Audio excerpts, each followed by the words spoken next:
The year is 1998, and you just managed to finish top 3 in the monthly 5EC bowling tournament. Yahoo! Winning yourself a cool $100. Now you head directly to the mall and pick up a copy of StarCraft, costing you $29.99 plus tax. No, really, that's how much it cost me. Meanwhile, in 2023... For only $99.99. Ah! Before leaving, you get some mini donuts from the food court, and you head home to try out your new game. Fast forward 9 months and 1,000 matches under your belt, you are, in fact, certified elite. At this point, you're ready for more. Well, good news, bucko.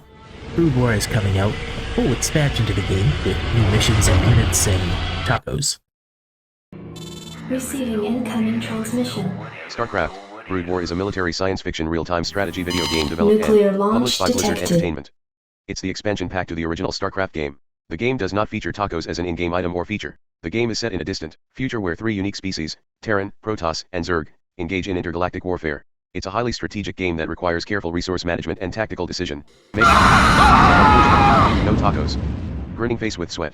Well, maybe not the tacos part, but the rest is mostly accurate, I think. In any case, you pick it up and play it for years to come. What a wonderful story. Paying a fee to purchase a game to enjoy to your heart's content? Now, let's head back to 2023. While it is still possible to find a game you can just buy and play, it has been becoming harder and harder as time goes on. It started with horse armor, but that was only the beginning. Howdy folks, I'm Sir Plopsalot the Ocelot. You're gonna love my plop holes. Are you tired of wasting your money on public plop holes that are dirty, smelly, and unreliable? Do you wish there was a better way to relieve yourself when you're under siege? Well, now there is! Introducing the Plop Hole 2000. The revolutionary new system lets you enjoy a clean, comfortable, and convenient plopping experience for just a few gold. But wait, there's more! Our prices are so low you can finally order Taco Bell with peace of mind. Bless you. Plopsalot the Ocelot. Because your butt is our business. Make sure to subscribe to Plop Pass or Plop Pass Plus for an even greater value. This is so dumb. Microtransactions have become a main focus for many companies thanks to how much being able to buy skins has clearly helped gamers enhance their gaming experience. Or maybe, just maybe, it's the giant sack of money they make from it. Who knows? But let's take a look at some games and compare their overall costs. I'm going to include some free-to-play games as well as full-cost games because, yes, we live in a timeline where it's okay to charge $89.99 plus tax for a game, and also sell skins to degenerates who just have to have all the shiny things. And the only thing I know is to love what I'm doing. Never listen to the no's, I just wanna keep moving. Do just what I do, and I hope you let me in, yeah. Like this, hypocrisy knows no bounds. Maybe degenerates is a bit too harsh. Let's go with something else. I know. Let's go with dedicated consumer. Is that better? Alright, we'll go with that. Dedicated consumer. My apologies. Microtransactions don't necessarily have to be bad. As always, the Diablo is in the details. Diablo 4 is an action RPG game where you roleplay as a professional inventory manager. And I guess you occasionally fight demons and stuff. I don't know. I actually really liked Diablo 4. I was really excited for it, and if asked, I'd have to say I've had a ton of fun fighting our certified demon mommy Lilith. Blessed mother. That being said, if I'm going to honestly assess my experience with the game, I have to admit I've spent most of my time in-game managing the inventory. In dungeons, in towns, by the sea, on the peaks of mountains, next to a river of children's tears, even at Arby's. Name a place, I've been there, trying to pick up an item that instead immediately drops back to the ground, because of course, my sack is full. Wherever you are in-game, you will, at some point in time, find yourself doing inventory management. Trust me, I promise.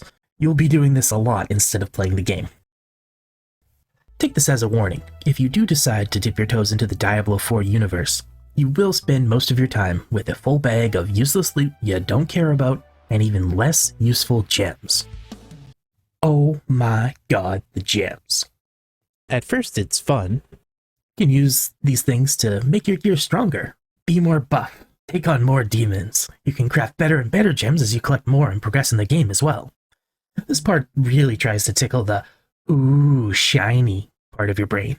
However, the tickling session does not last. Pretty quickly, it becomes more of a poke or a stab or more of a bash over the head with a rusty pipe. Blizzard has decreed you will be flooded with gems, and you will start to hate every time you see them spew out of chests or litter the battlefields after any fight.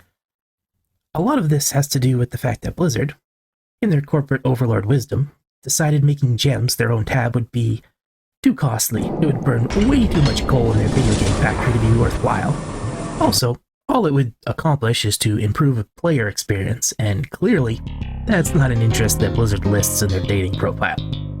I'm getting a bit off topic here, so let's get back on track and head over to the in-game store. Caution!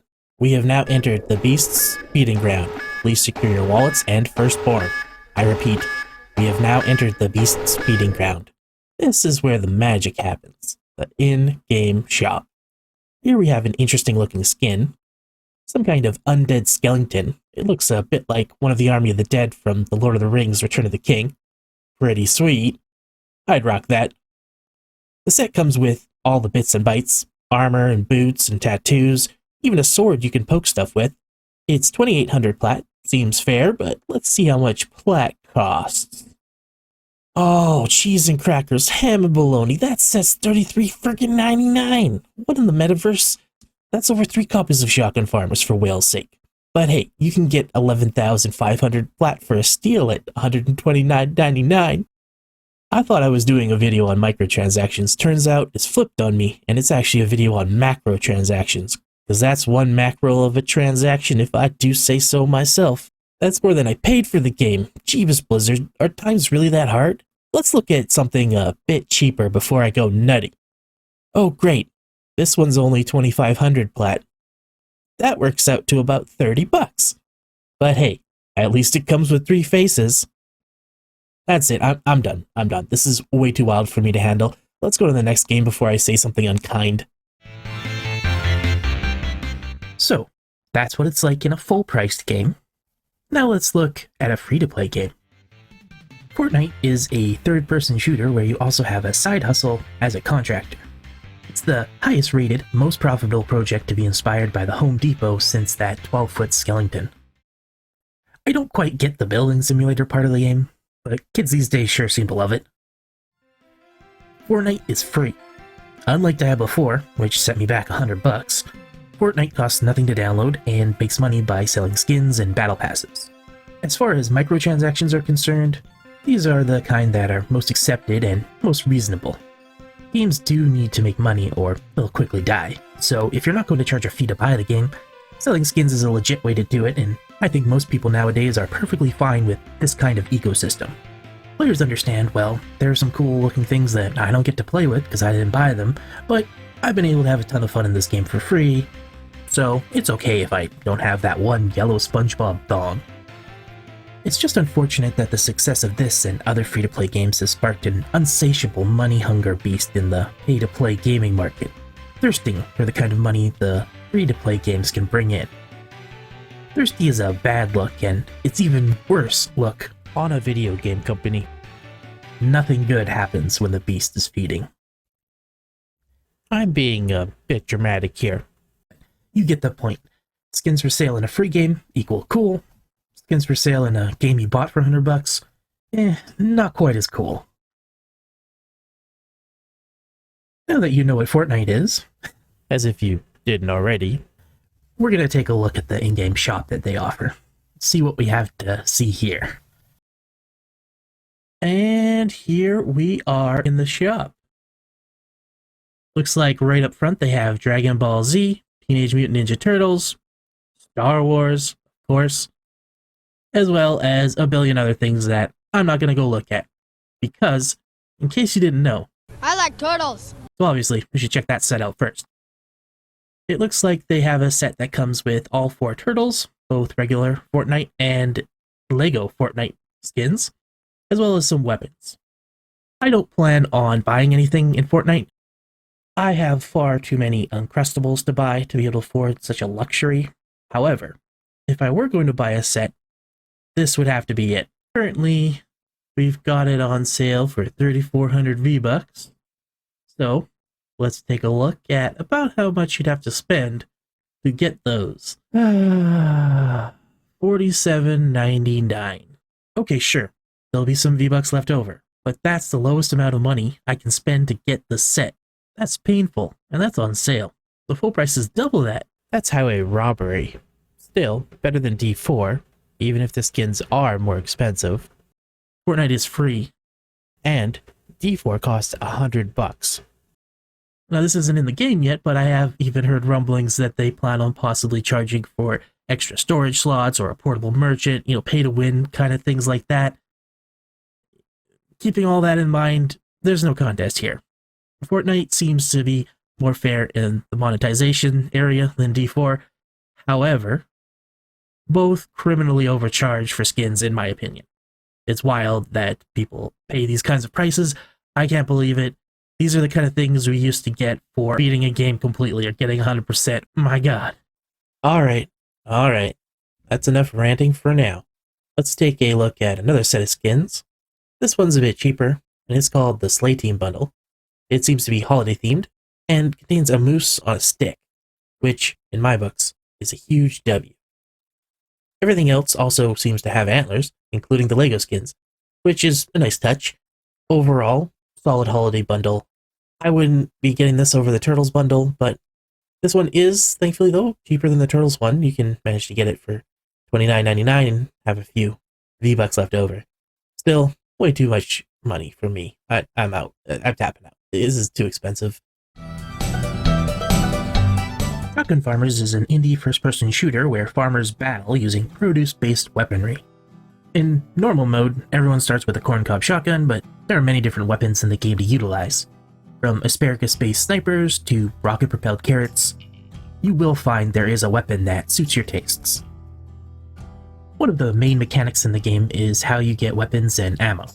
There is no reloading, missed shots grow your guns, and it's really what sets it apart from other shooters. Despite Shotgun Farmers being a casual shooter with a goofy sense of humor, and oh, so many puns, the player base takes farming rather seriously. Trust me, they do. Quasi TV is the man behind the game because I'm really excited about it, and he puts a ton of work into it.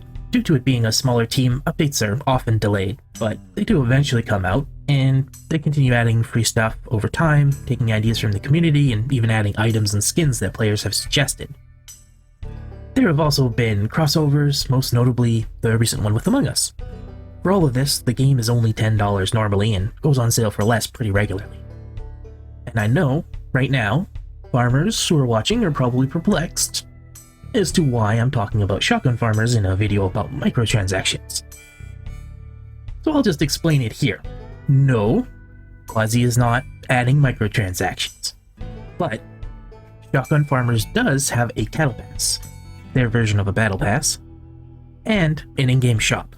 While you cannot spend money to buy skins, you have to play games to earn the in-game currency, which is called Box, to buy stuff in the shop, or complete matches to level up your cattle pass. There is a cost for skins, and that cost simply is time. You have to play the game to earn the Box to unlock the items. The reason I'm going over all this is twofold. One, I'm a farming addict and will use any excuse to play or talk about Shotgun Farmers, a well-known fact in the community. By the way, check me out on Twitch, Peanut Butter Bucket, shameless plug. And two, I think it's really important to remind the world it's possible to make a game that only charges you to buy it with no microtransactions, that has skins and cattle passes and all kinds of fun stuff. Turns out, unlocking skins and leveling up a battle pass is still fun, even if you didn't drop a mortgage payment in the shop for it. Who knew? Now let's take a look at the Shotgun Farmer shop and see what it has to offer. Stock is limited, pun intended, so we'll work with what's in the shop today. Lucky us! Look at this jiggly porker. It's the Galaxy Pork Rind skin. It's 3,500 bucks and worth every one of them. Speaking of pork, look at this little guy. Galaxy Boink Pet. Another 3,500 bucks, well spent. Anyone else craving Olive Garden? Well, we'll never run out of carbs with the baguette shovel, a steal at 1,700 bucks. We're also going to grab an emote. I think it's fitting we take a nap after all that bread. 2,000 bucks gets us 3 Z's. Not bad. They also sell titles and badges in the shop. For the title, they have Duck Hunter today, so we'll go with that one. 1,500 bucks down, 550 to go. Our last item to grab is the Hairy Cobra badge, and it's the cheapest item we'll get today. Only 550 bucks. We'll go over the total cost shortly, but now that we've got the items picked out, let's get them equipped and see how it looks. Looking sharp, if I do say so myself. Personally, I am a huge fan of the Galaxy skins, so this set works for me. Now let's tally up our tab for a little shopping spree we just went on and see how much it's gonna hurt our Bok wallet. Galaxy Pork Rind 3,500, Galaxy Boink 3,500, Baguette 1,700, Crazy Emote 2,000, Hairy Cobra Badge 550, Duck Hunter Title 1,500. For a grand total of 12,750. That equals about 6.5 hours of grinding on the farm, price I'm more than willing to pay. This porker's worth it. We've examined 3 different games with 3 different approaches to monetization. Let's see how they compare to each other. Since Shotgun Farmers does not charge for their skins, I'm going to list costs for the items in hours to earn. While I don't think it's fair to equate hours spent playing a game versus hours spent at a job, certainly not the same thing. It's just to get a bit of an idea of the investment required to get the item in Shotgun Farmers. For the calculation, I will be using 2,000 bucks per hour as your earn rate to calculate the cost in time. Your buck grinding results may vary. This is a rough estimate of what you can make in an hour though. About 2,000. For recap, in D4, we got Deathy McSkullface here for $33.99. Then, in Fortnite, we went sewer diving, grabbing a few turtles for $47.99. Sorry, Splinter. Finally, we looked at the shop in Shotgun Farmers, grabbing ourselves a nifty little piggy set, costing about 12,000 bucks or about 6 hours of grinding. It's time for What Did We Learn Today? What did we learn today? What did we learn today? What did we learn today? Well, Blizzard sure loves money. Shotgun Farmers has no microtransactions, and Fortnite does not, in fact, have a SpongeBob SquarePants song. Sorry for getting your hopes up on that one. In my opinion, Fortnite does microtransactions fairly. Diablo 4 charges way too much, and Shotgun Farmers is a lone wolf in the market, updating the game and adding skins for free. All 3 games are fun, and for the most part, well made. They just take drastically different approaches when it comes to earning money from their game. You'll have to decide what way you like best, vote with your wallet. Personally, I like the idea of buying a game and then enjoying it and having it, but I'm also an adult now, and I have a full-time job with a steady income. If we traveled back to 1998 again and asked 10-year-old PB what he'd prefer, he'd probably be yelling, free to play all day. However, I have to believe, in my heart of hearts, I'd find a way to save up and buy Shotgun Farmers 64 if it existed back then.